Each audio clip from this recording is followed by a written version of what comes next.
Welcome to the Freddie Kissoon show. Bring it! Let me ask you this question. I would like to ask the AG to propose legislation for what we call small claims court. There are lots of poor people, to an example you just gave, that they have issues with others and sometimes with large firms, but the lawyer fee is greater than the fee you're claiming. It is It is their right. Yes. A right, the right that someone has. All of our rights exist in context. What's the context of a second medical opinion? Because you're disrespecting the process. No. Jesus, this is common sense, man.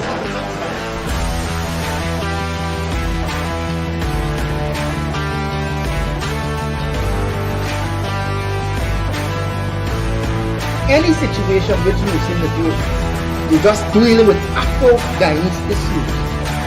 If one, you can't bring and pull the leaders of the African community together, you're failing.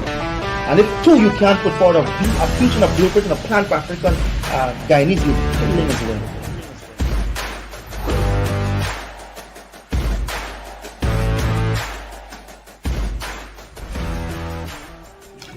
Good evening and welcome to the Freddie Kissoon show. Thanks for being with us wherever you are. Good evening, good afternoon, good morning. Once again, thanks for being with us. As you can see from our screen, one of the well-known names in politics, but certainly one of the prominent names in Region 10 and Linden. I will ask my co-host, Leonard Craig, to introduce him because it was Leonard who tried. I tried for months to get him, but he was genuinely busy. But Leonard was able to snatch him. So, Jermaine, thanks for being here. Thank you for having me. And I let Leonard. Thanks for coming. Mr. Figueira needs no formal introduction. He's well known to the Guyanese people, well known to the people of Linden. Parliamentarian in the 12th Parliament and 11th and the 12th. 11th and 12th Parliament, yes, thanks to the correction. So how many years you chopped up then? That would be 10. 10? Close to 10. So you're getting a pension then? Yeah. After 3 years, you're entitled to a pension. So you get 3 pensions? No, 1 pension. All right, and he was also the head of the Public Accounts Committee in the 12th Parliament. Mr. Figueira, welcome to the program. Now, thank you. Now, viewers, we are gonna dive right into it one time, and we might go forward and then come back and so on, but you'll see why. Now, Mr. Figueira rose, some amount of controversy was raised over his name just before election. Some folks were happy with the news and some weren't so happy. For myself, I saw lots of people who were disenchanted, annoyed, all kinds of terms you could use with respect to some decisions that he made. But we are going to dive into those decisions today. We're going to ask the hard questions and we're going to put Mr. Figueira on the hot seat. We know you're MP and all of that, but we mean no disrespect by calling you Jermaine. Is that okay? No. Okay. Figgy, Figgy, right. No matter. Right.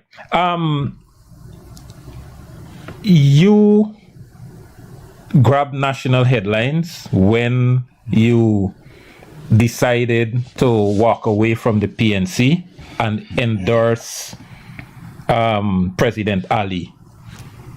Can you take us through some of what caused and led to that decision? Well, a number of factors, from the party's vantage point, I believe I was intentionally being sidelined by the leader himself. A leader who I actually helped put there 2 times when all of the party's leadership, including the late Ali, pleaded with me not to endorse nor support Mr. Norton for the leadership. but I had a prior conversation with him when he would have asked me when Mr. Harmon was running. And I said to him, you know I'm supporting Harmon. I will only lend support to you if Mr. Harmon decides not to run for the leadership. And he came back several months after and said Mr. Harmon said he's not running. So he said, well, I have to speak to Mr. Harmon myself. And if that is the case, then only then I will lend support. So I spoke with Mr. Harmon, and he said he's not going to be running. So I said, well, you'll have my support. And when I did that, word got around from the leadership of the party. A lot of people in the communities and so forth called and said, Figueira, this man is not leadership material. Now everybody should, even though they're desirous of becoming the leader of the party, certain character traits, certain leadership qualities is expected for you to elevate to such level. But in their opinion, Mr. Norton didn't possess those qualities. But I ignored all of that because I gave them my word. And I said, I already gave him on my word, and I'm going to support him. And that is what I did. I mean, some of Aubrey's closest friend in Linden didn't support him. That should have been a telling indicator for me. But because I am a man who honors my word, I decided to proceed, and that is what I did. And that's history. I mean, I could delve into many things, but that is the past. I'm moving on. Mm-hmm. But if you feel the need to ask whatever specific question, then I would be more inclined to respond in kind. But to me, though, that's going to take up your whole time in that. No, you talk. No, we got time, we got time. We want us to split this in two wheels. One of the things I want to ask you, it's bothered me my whole life. And that's a long life. Yeah. And it's bothered me more intellectually rather than at the level of practical politics. I listened to you when you said you assisted, helped, facilitated, whatever. Yes. And throughout history, you have these people like yourself. I've seen it in PPP, PNC, WP.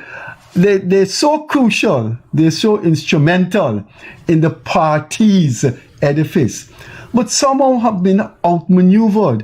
Why you facilitated Norton, and you were not there to check Norton and to remind Norton, listen, you can't have your own way.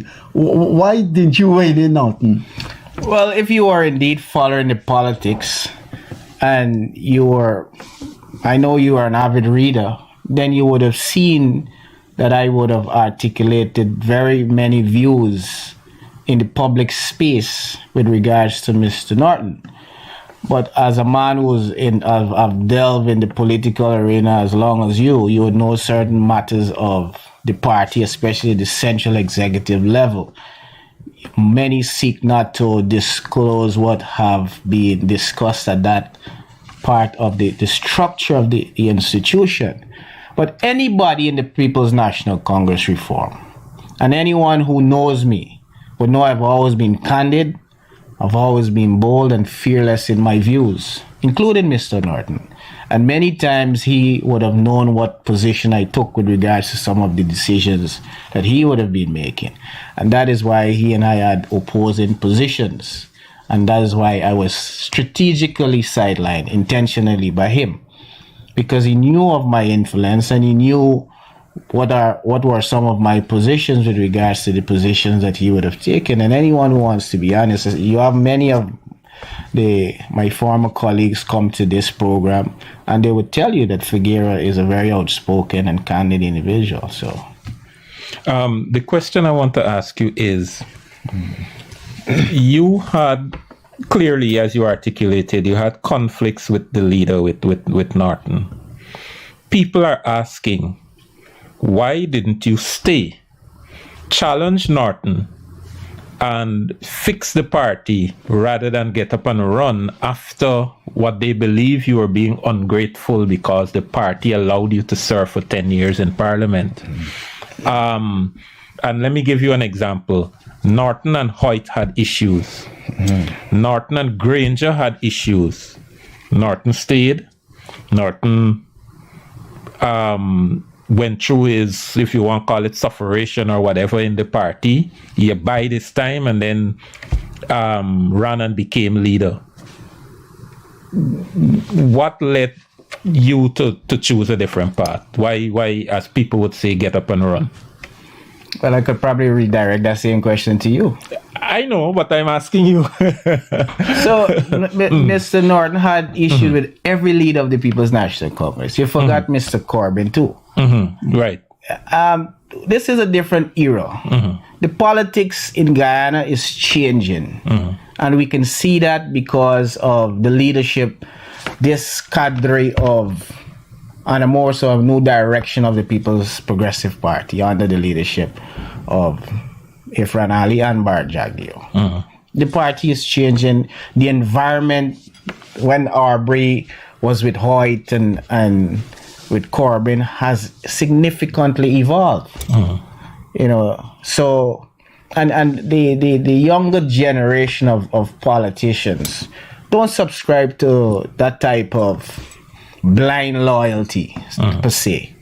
You look at the tea leaves, you read the room, and you look at decisions that are being made for the country you have dedicated to serve. And if you look at that and you do your own intelligent analysis of the trajectory of the country with regards to where you want to see it, and you would have, if I figure you did look at my presentations in Parliament. I've always been critical, constructively, and then I provided alternatives. I'm not the type of politician who does criticize for criticizing's sake. I'm about positions taken by a government that I believe can advance the benefit of the people of our country. And if they have taken a position that I believe could be further enhanced, I put my ideas to enhance that and hope that they would consider it to make the people of Guyana be equally beneficiaries in a more advanced manner. And that is how I play my politics. I'm into service for people. You understand? And if I believe the government of the day is doing something that I could believe I can add to make the lives of the people better and enhance their proposals, that is what I do. So it's not about replicating what Aubrey Norton did. And if you say he waited his turn to become the leader, then you see where the party is at. Not everybody who waits their turn to become the leader of an organization is fit to lead the organization. There's a difference between a leader and leadership. The difference between being a leader and being in a leadership position. You understand me? So I'm from a different era. And I make decisions that I believe is best in my interest, in the interest of my community, and what I want to see be advanced for the people of Guyana. I'm going to ask you a question which any media operative in the past, and the present, and the future will ask the guests like you all over the world. That question will be presented to someone like you. Did you have him in a room, in a corner, a night by the river, and say, listen, we can't go on like this. You can't go on like this. You're going to damage this party. I have my belly in this party. You have your belly in this party. We can't go on like this. Look, can we have a tete-a-tete about where we're going? I mean, you're talking about two seasoned politicians and one of the leading politicians in Region 10. There must have had something come out of that. You and him sitting down. Anybody who you know with the ilk of Mr. Norton, be it Mr. Alexander, James Bond, Ganesh Maipal, some of your own guests, you know what's the commonality of what they would say to that question? Mr. Aubrey Norton listens to no one. My goodness, That man. is the perspective of many of the leadership, of many people who seek to advise Mr. Norton, that he don't listen.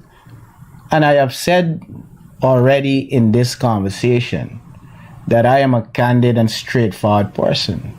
And many times I would have articulated my positions at the Central Executive. I've been on the Central Executive consecutively since 2015.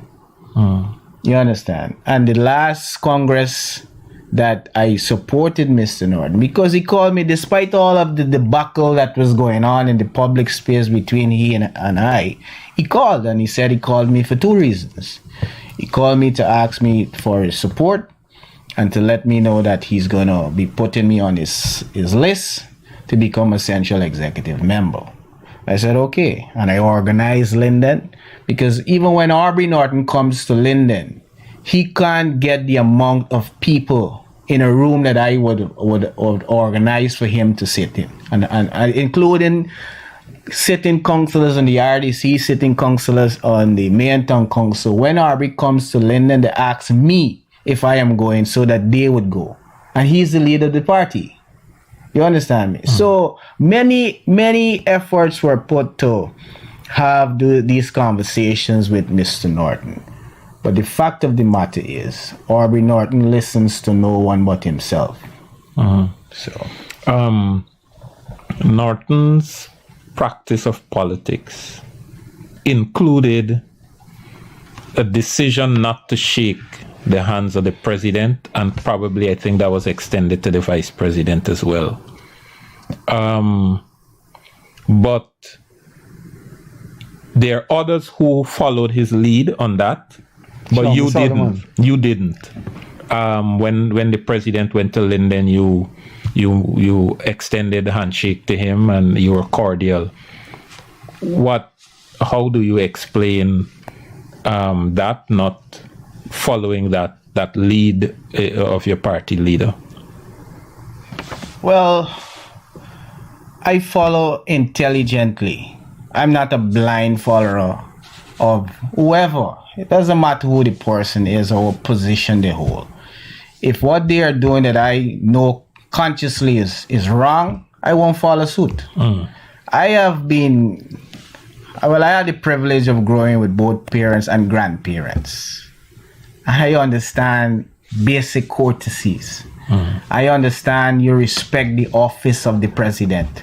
You respect the CEO of an institution that you are working with. It's not personal. You may have different views and perspectives. But if a leader extends his hand to you, the basic courtesy compels me to respond in kind. I don't bite people problem, you know. If you and Mr. Kissoon has a problem, and Mr. Kissoon and I are not friends, but you and I are friends, I'm not gonna buy into you disagreement with Mr. Kissoon and not speak to Mr. Kissoon or give him a greeting if he greeted me. I am not of that ilk. And the president and I have been friends since 2015, being on the Public Accounts Committee. Never have he shown me a bad face, never.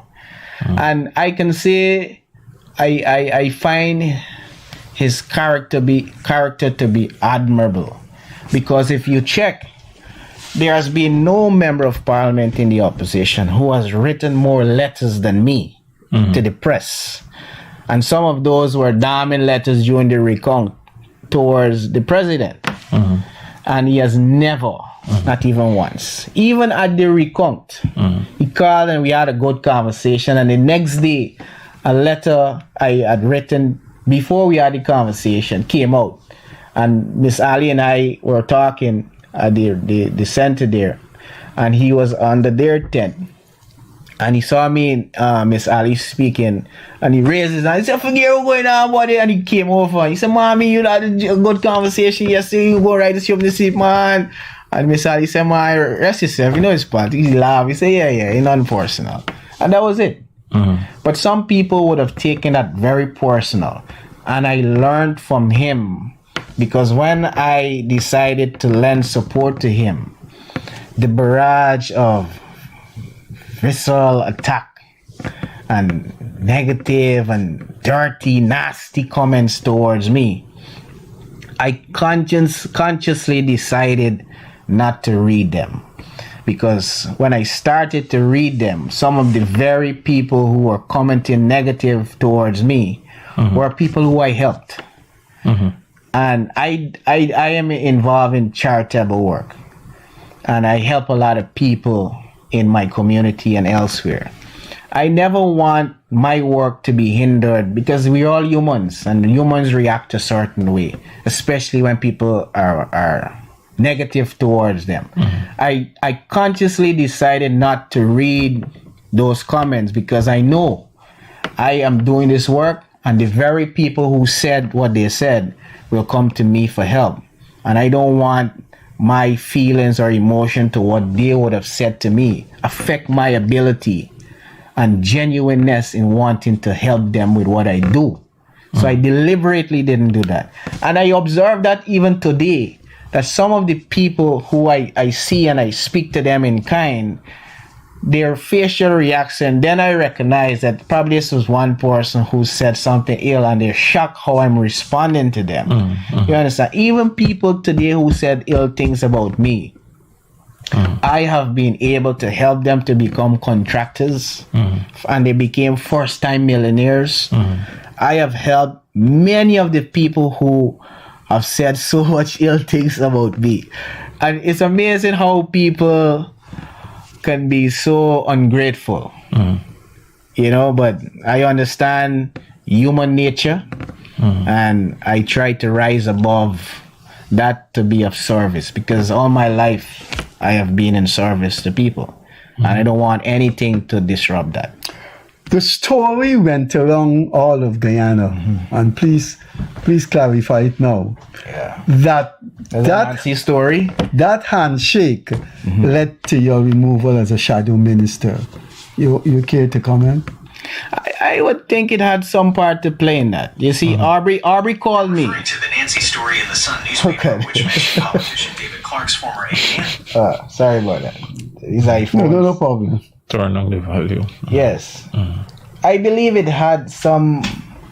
He was upset. He called me in the morning because normally I wake up early and read all of the newspapers to have a sense of what is in the news and so forth. Kim and I write for the Chronicle. You read the Chronicle. Well, I used to read a lot of the Kaichur, just to read the Freddie Kissoon's column actually. But then you go on writing about your dog and I lose interest. But I start back reading the Chronicle. Yeah, so when I read the article, because when the president came to Linden, when he just got into office, he came to visit the synthetic tract. Now, I fought vehemently for that synthetic tract to come to Linden and more so to go to Wismar. A lot of people don't know that because it was never the coalition's intention for the synthetic tract to go to Wismar. Their intention was for it to be placed within the Mackenzie Sports Club. And I said no. I said most of the athletes live at Wismar. Of the 7 secondary schools in Linden, 5 is at Wismar. Of the 10 clubs registered with the Upper Denver Football Association, 8 is at Wismar. Of the 6 clubs, the 8 clubs with the LABA, the Linden Amateur Basketball Association, 6 is from Wismar. Most of our national athletes live at Wismar. So my position was, the Mackenzie Sports Club ground is already a multi-purpose facility. Just upgrade it and put in probably a 4-lane track. Go into Amelia's Ward. This is the largest catchment area of Linden. A lot of young people are there. They have no facility there. Put in the Millie's Hideout area, carve out a plot of land and put another multi-purpose facility there. And at Bayrock, where there's no issue of parking, they have enormous space for a stadium that could be bigger than what it is at the Mackenzie Sports Club ground, and put the synthetics track at Wismar, and more so put a football pitch in the center, because at Bayrock, before the track was there were 2 football pitches, one on the right side and one on the left side. So several football teams used to be playing there. They had cricket and all that being played there. So I say you have to put back the element of football, because like I said, 8 of the 10 clubs in the LABA played football. And therefore it's important for the track to go there. But after bringing it to the central executive and articulating with me and Christopher Jones and a lot of people, it ended up going to Bayrock. So it was something of great interest to me. So when the president decided to go to Bayrock, he told me he was coming. And there's another thing about the president. Every time the president goes to Linden, he always sends me a text to say, Figueira coming in your area. He doesn't have to do that. He's the president. He could go any part of this country without letting nobody know. He's the president. But he always extends that courtesy, because I was known as one of the most vociferous representative of Linden and Region 10, and out of respect and the friendship from 2015, he said, Figueira, every single time, he sends a text and says, Figueira gonna be in Linden. If you get time, you could pass. So I decided to go because, like I said, I championed the synthetic track going to Wismar. And when he came, he extended his hand of friendship to me. Courtesy, basic thing. I shook it, and when I shook his hand, I said, Brass, we need this track to be completed, and not just completed. We need it to be furnished in a manner in which our athletes will have the best opportunity, not just to participate in international event, but be competitive, because many of our athletes just go to these events to say we mark, we name. No. He said, Figueira, it will be done. And that made the front page of the Chronicle, and the Chronicle stated that Figueira is more of a statesman than the leader of the opposition. And you could imagine how livid this Norton was. So he called me and he said, Small man. He said, Figueira, you saw with any papers? I said, no, me see with any paper. But I already read it. But because I heard from his tone, he was angry. I said, what do I need? You see the papers, you need to go and read the papers. I tell you about this handshake thing, I'm going to recall you, I said, you're going to recall me? And I said, Mr. Norton, you and I know full well that you can't recall me. But the fact that you would have conjured such a thought after all that I would have done for you in making you the leader tells me how ungrateful you are. And we hang up. Mr. Do you realize when this thing goes out, what your analysis would have done to Mr. Norton? This is a very no-nonsense analysis. You think Mr. Norton cares about analysis? Mr. Norton has lost the election as leader of the party. And no leader in the party has lost such a loss in any election. You have not won a single region in this country, never in the history.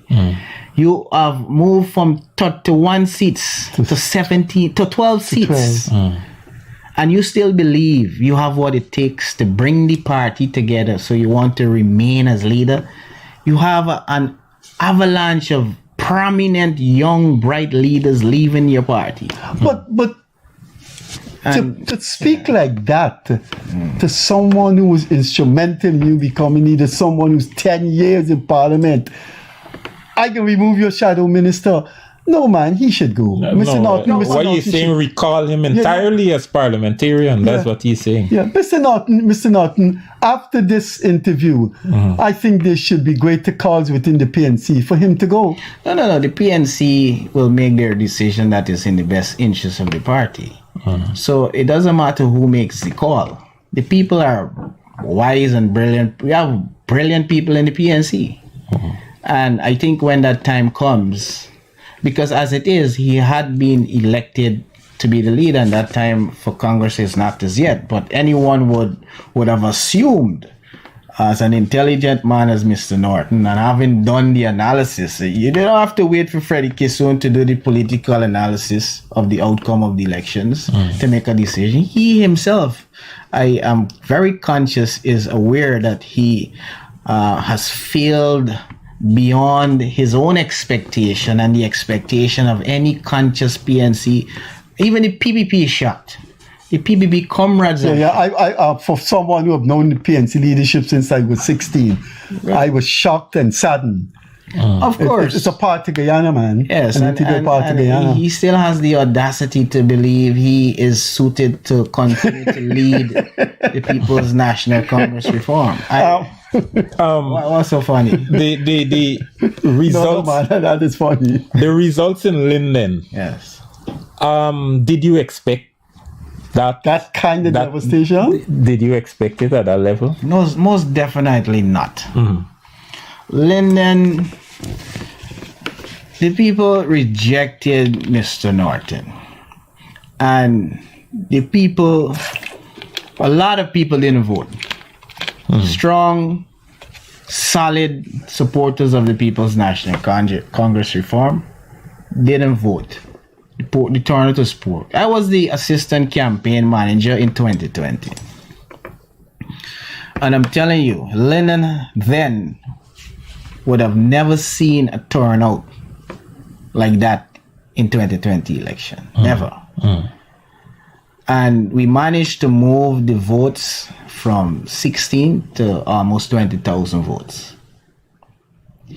So, and a lot of people were angry and upset with how Mr. Norton was treating me as their representative for Linden Region 10, who they know was have been championing representation for them in every regard.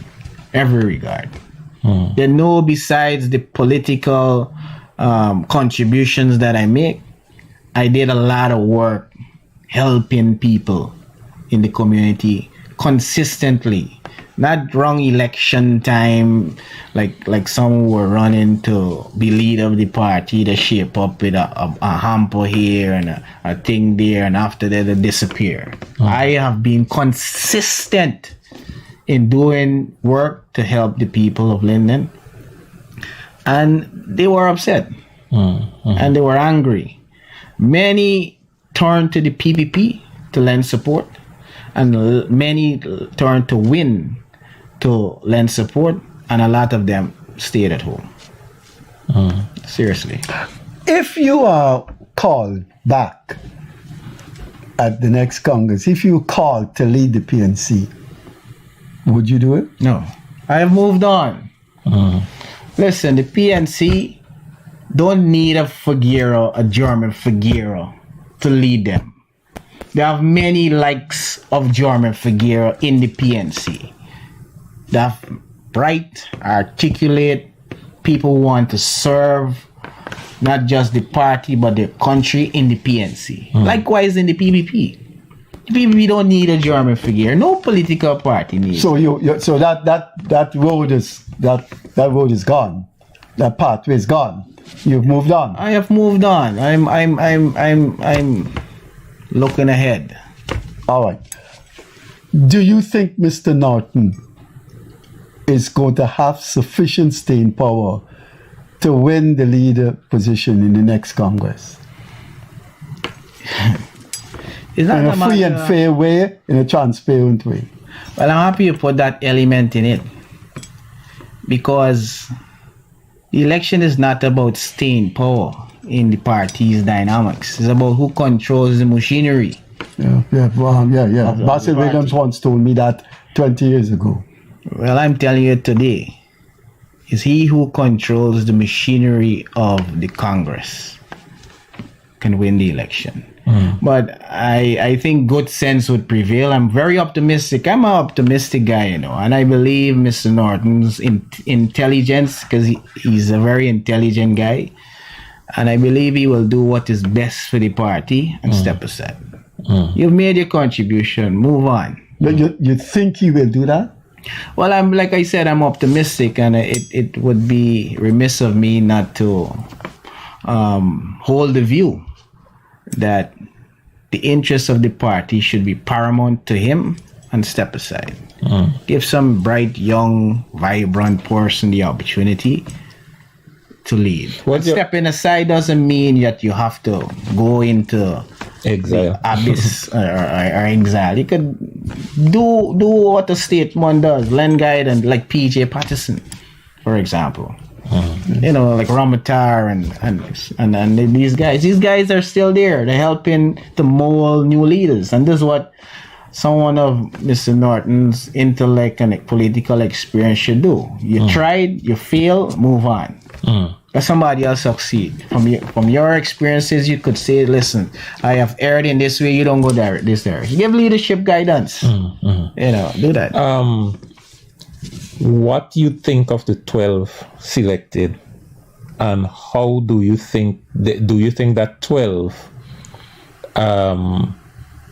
would have what is needed for a resurgence in the PNC? Because obviously one would think the PNC wants to reclaim its territory. Why is my view on the 12s that important? I mean, you've been in the central executive. Yeah, you've been there, years. and you know for 10 years. you understand the selection process. Why you know? I don't understand that selection process because I'm aware that wasn't even discussed at the central executive level. Listen. Like I said, Aubrey Norton is the leader of the list. It is his prerogative to select the best candidates. But I don't think this selection should have been by himself, which it seems to have been. But he would say no.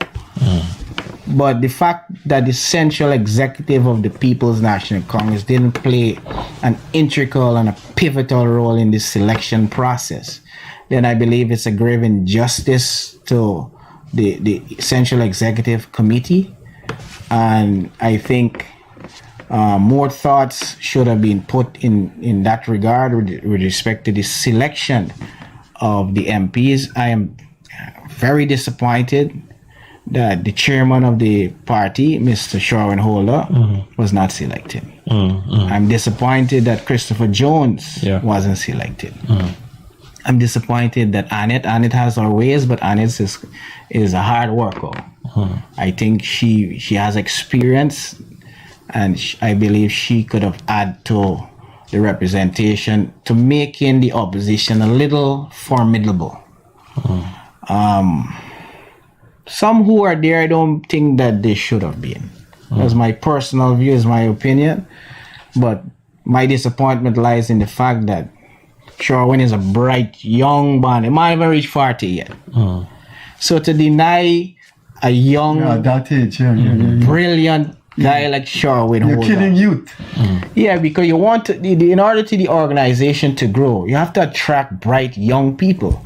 Sherwin is a bright young man who is the chairman of the party. Yeah, the chairman naturally goes to party. So it is unbelievable. I couldn't believe it when I read it. I mean, Sherwin called me after I expressed his disappointment. I don't know why they keep. Well, you see, I have always been. You're glad senior statesman? No. We are friends, and me leaving doesn't cause the friendship to be severed. I will always have friends in the PNC. Yeah. Likewise, James Bond says that all the likewise, time. I have friends in the PPP. You know, I don't agree with David Hines in many instances, but I respect him. I have a conversation with him. I don't buy people problem. You understand? You may have a view that I am opposed to. I say it. If you don't want to be my friend, it's okay. I get thousands of people waiting on my friend list on Facebook to be Figueira friend. But I don't really need much friends anyway. So I'm saying he called me, expressed vividly his disappointment. And I can relate to his thing. And he said, Figueira, I now have a greater appreciation for why you did what you did. I saw what you were experiencing, and I didn't give you the representation that I should have. I said, no biggie, man. We moving on. But that don't deny me from being his friend. You understand? I've already started to make representation to help him because he's a smart guy, and I think he has a lot to offer. You know? Since leaving the PNC, you have publicly endorsed Dr. Irfan Ali. and you were seen around during the campaign time with the PPP. So by all means, you were considered, or at least from a public perspective, you're considered a PPP. You know how people speak, right? It's okay. After being associated with the PPP, you get called these names, and people keep saying, branding the PPP and saying that you will never fit in and the PPP got no uses for you and all of these things. Yeah. What has been your experience since being associated with the PPP? Let me tell you this, and I find it very interesting, and that's why I rate Bar Jagdeo. Always was an admirer of Bar Jagdeo. I mean, we had a few conversations in the 11th Parliament, and that's why I say to you that I don't buy people problem. Because in the 11th Parliament, when Bar greeted me in kind, he's a senior statesman, I was the youngest MP for the PNC. He engaged me in a conversation, and some people saw that and pulled me aside and say, "Yo, why you talking to the man, blah blah blah blah, he's this, blah blah." I said there and then, I don't buy people problem. If you and the man got a problem, that's not my problem. The man asked me a question and he extend a greeting to me, I will respond in kind, because he has done nothing to me and I have no issue speaking with him. But I say that to say, when I tendered my resignation, I think this was 2 lines. Yeah, I was actually at a 70th birthday party. My neighbor, 70 or 75, yeah. It was the day after, or the same day Mr. Norton was in London. And the media asked him something about Figueira and lists and all that. And I know he wasn't genuine. But he said you're not a heavyweight. Yeah. I could care what Aubrey Norton. You don't mince your words, man. No. I speak the truth. And I say Aubrey Norton is a pathological liar. That wouldn't get you into trouble. No. Go right that's ahead, my view, my opinion. And I stand by it. And when he said what he said, I realized this man in recovery. You know, even though I have extended the olive branch on many occasions, I help you secure another seat. And there's another thing with Mr. Norton. On the day of the second Congress when he was running, on his list, somebody scratched off the regional chairman's name from the list, Darren Adams. And it was said to him that I scratched off Darren Adams' name, which wasn't true. Darren Adams was the chairman of Region 10 because of Figueira. Enough people don't know that. Because remember I was the assistant campaign manager. We could prepare the list for who will go to the RDC. You understand? And the leadership in London wanted Douglas Gittins, a friend of mine, who died. He was the vice chairman. And Miss Ali called me because there was big ruckus because Douglas Gittins was a previous counselor on the 10th council of the RDC. He had a lot of experience, brilliant chap. So everybody wanted him to be the regional chairman. But Miss Ali called me and said, Figueira needed to sort this matter out.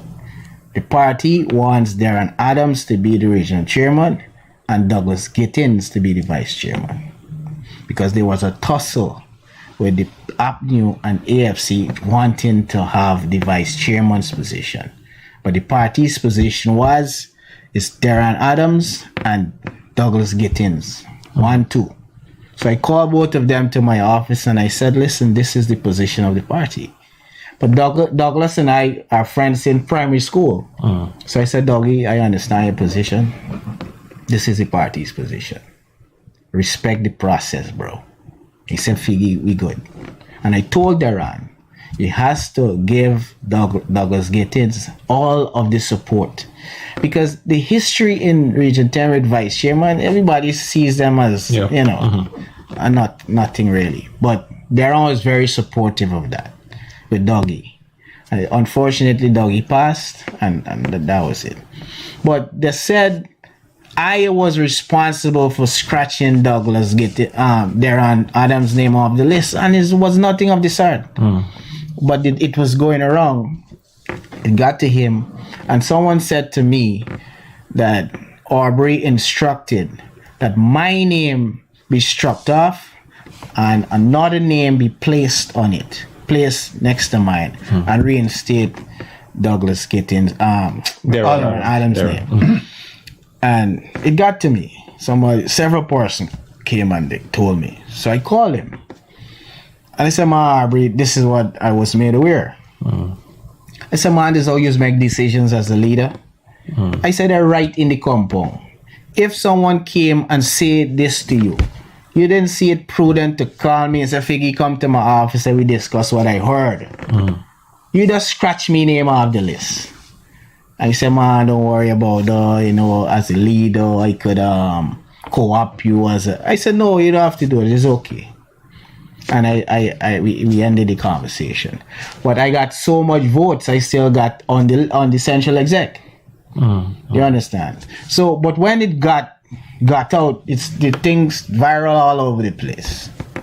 And a lot of people from overseas and so started to call, "We're going out for gear, why y'all doing this, And that's probably why the results took so long. Less than 3,000 votes took so long to be declared. Because people were wondering what's going on with Figueira. Why Figueira is not going to be an essential exec.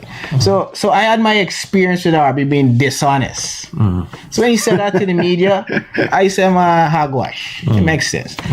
But so I tendered my resignation, and every media house called like less than 5 minutes after. But I didn't answer none of them. But what was interesting, that Barrett Jagdio called. And what I found even more interesting, and none of my central executive called. Yep. None of my former central executive called the night. They called after. But Barrett called. So Figueira, I heard you, I see that you would have resigned. I said, yeah.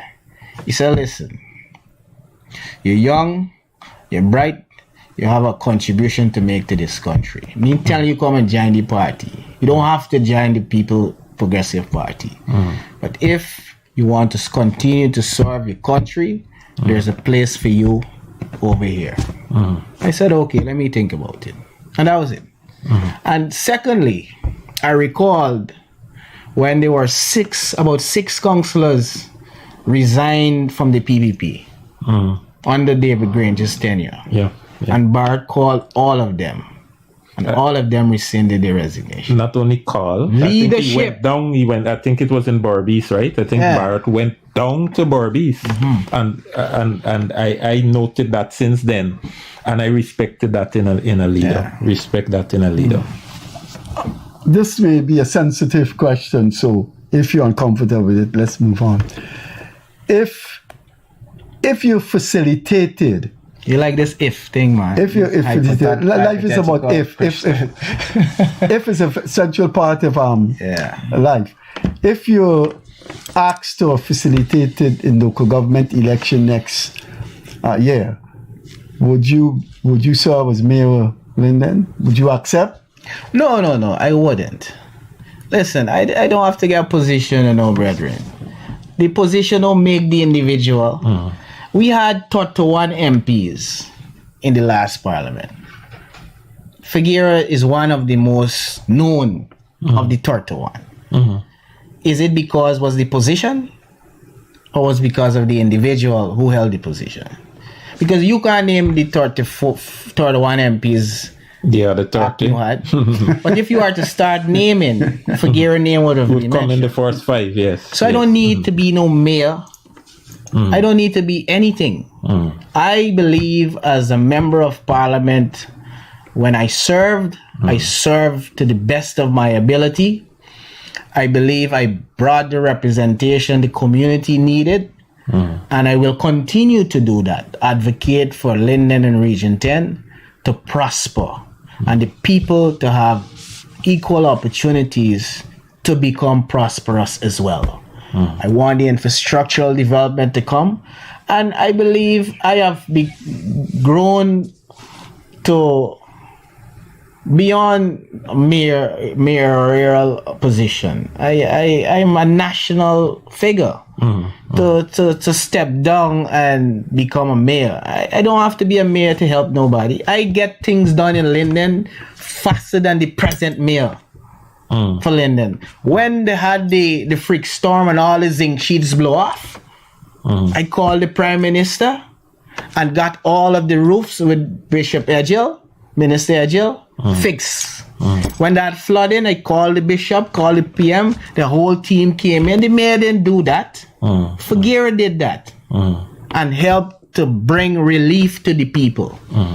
You understand? When they give 7 billion to Region 6 to infrastructure work, I said in Parliament, I need the same to be done for Region 10.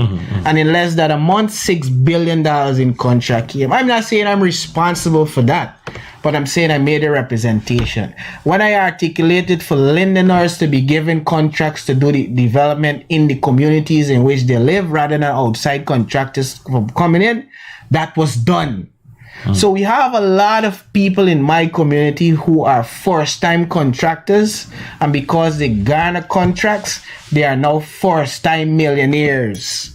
They have their own car, they have their own motorbike, they have their own business, and they're creating employment for other Lindeners. That is what Figueira is about. Representation that can make a difference. I'm not about rhetoric.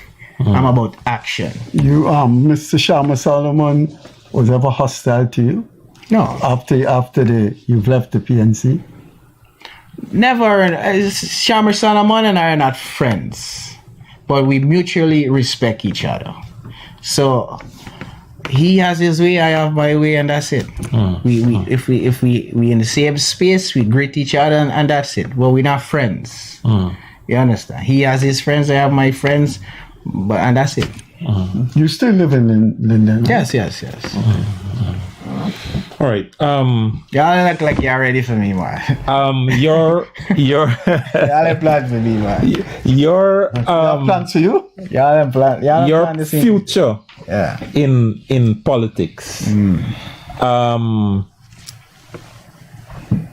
How do you visualize? What do you visualize you go on to do? You want to go back to Parliament to represent your people, or you prefer to be an administrator? How do you see your politics being shaped? No one would deny being in Parliament. It is a privilege to serve in the legislative arm of government. So if that opportunity do present itself, I would welcome it.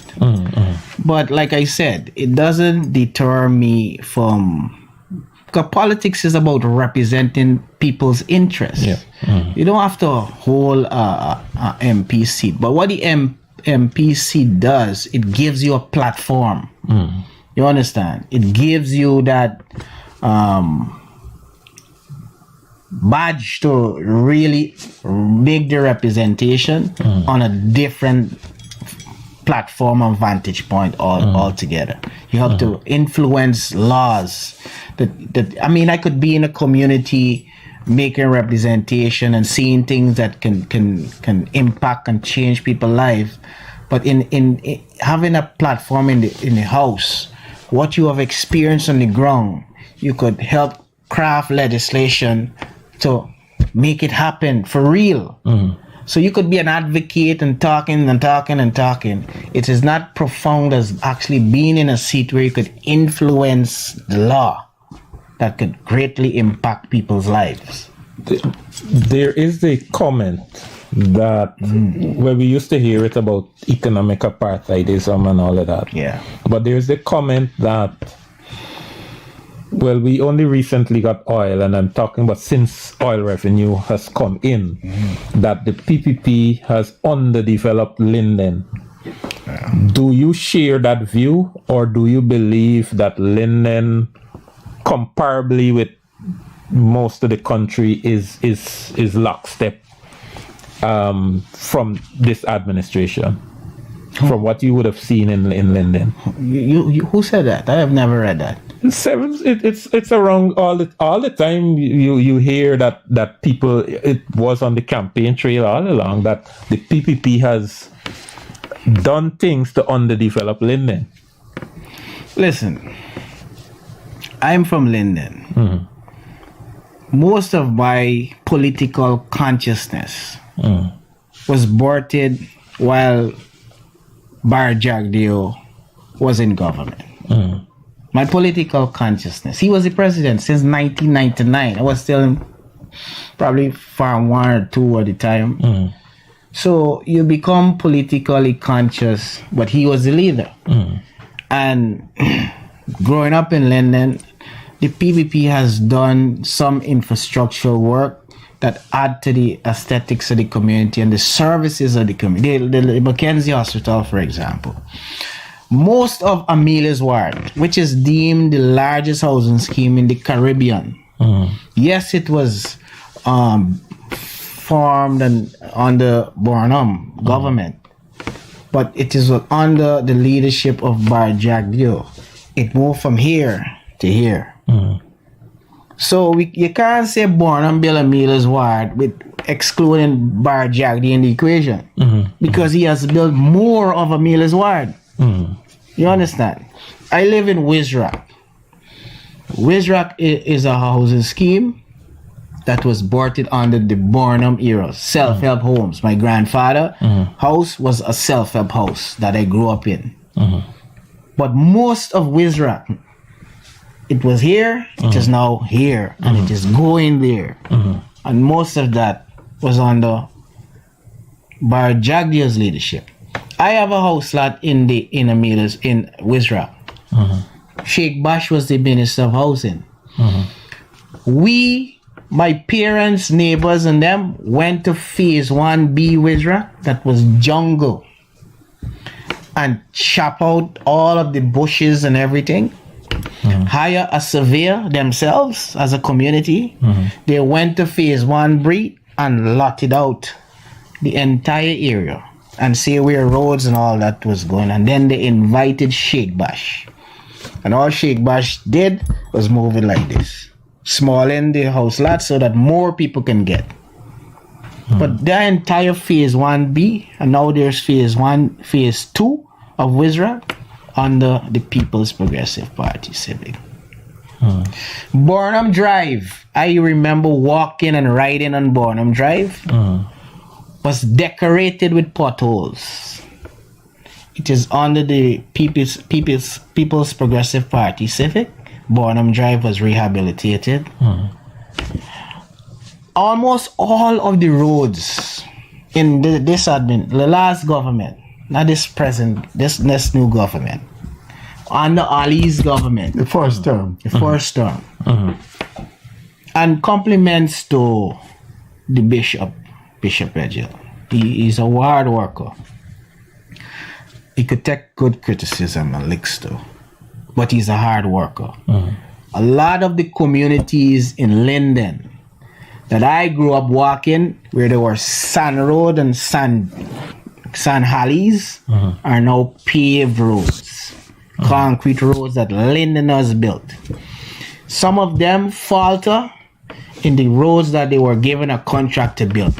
They built substandard contracts. Linderners did that. But the government equally must take some of the blame, because a contractor who builds a substandard work, it is the engineer who has to approve the payments. Now the contractor alone is to be blamed. And I always used to say that to the Public Accounts Committee. It's a shared responsibility, because the contractor cannot be paid if the project is not approved by the engineer. But that being aside, many of the communities roads were alien to have roads now. Most of the infrastructure work in Linden was done under the People's Progressive Party. This is about truth. This is about honesty. You're not being political, even though there's a political show and you're expected to say this because it sounds good. The reality is, most of the infrastructural work in Linden was done under the People's Progressive Party civic. Housing, water, house lots to people were given under the People's Progressive Party. You understand? And more will be done. The Mackenzie Sports. I have some friends in Linden rowing about the Mackenzie Sports Club name change to the Mackenzie Stadium. I mean, them superficial, nonsensical things you're talking about. You get in a brand new facility that is going to accommodate football, because Linden love football, and it's going to accommodate cricket. It's going to accommodate all other sports. A new facility. My only hope is that another stand would be built on the other side that could accommodate probably 2,000 more patrons seated close to the party stand. But as it is a beautiful facility. I can't wait to be completed. The operator said time has come. So could you briefly, and we go out in the score, when we asked Vincent Alexander why James Bond went, what is analysis of James Bond going over to the PPP? He said that was determined by a post-slavery syndrome that people like James Bond and African Guyanese who go over to the PPP. Do you suffer from a post-slavery syndrome? That was Mr. Alexander intellectual. I don't like these. Once again, thanks for being here. Thanks for coming. Yeah, brother.